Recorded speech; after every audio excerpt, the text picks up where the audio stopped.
What's going on, guys? Today we starting off with a recap of chapter 215, the beginning after the end, with Gideon, Sylvie, Arthur, Kathleen, and Hester heading out to Blackbend to figure out who was the one attacking the supply routes and how to prevent future attacks, while checking in on Arthur's parents.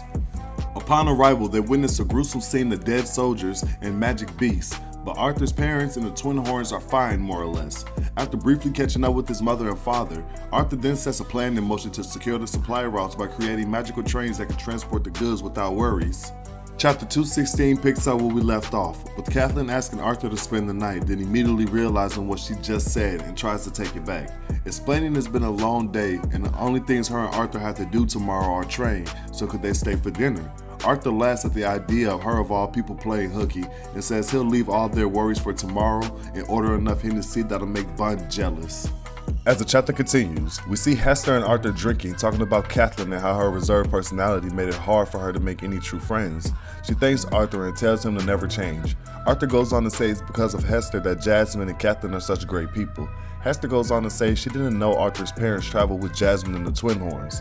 Arthur says Jasmine was his guardian while he was an adventurer, which surprises Hester. Hester goes on to say that Jasmine is her younger brother's daughter, and she has multiple siblings.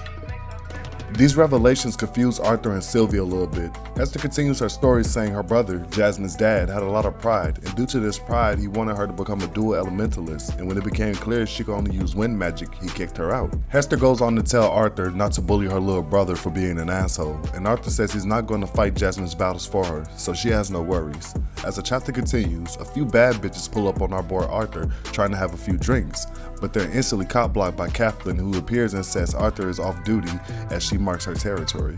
Kathleen then chugs 3 beers to catch up with Arthur and Hester. She then asks Arthur to dance with her. Arthur agrees as the Friends with Benefits dance the night away. And let me tell you, our boy Arthur macking a little too hard right now.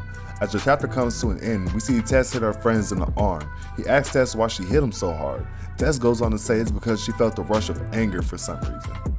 Man, I just knew it, y'all. I knew this chapter was not going to end with Arthur possibly hooking up with another woman or kicking it or being cordial with another woman, and Tess wasn't gonna pop up in some way, shape, or form. Tess is really territorial about her nigga. Like, don't forget, they grew up as kids together. So she been on that boy since they were like 5, 6 years old. So I can agree. The chapter was fun, it was fire, and we need these kind of dull moments. We need these kind of chill chapters just for a little bit of relaxation, because we don't really get too much interactions with the other side characters. But more or less, that was chapter 215 and chapter 216. I hope you guys enjoyed the video. Like, comment, subscribe. Be fucking dynamic. I love you, nigga. Peace.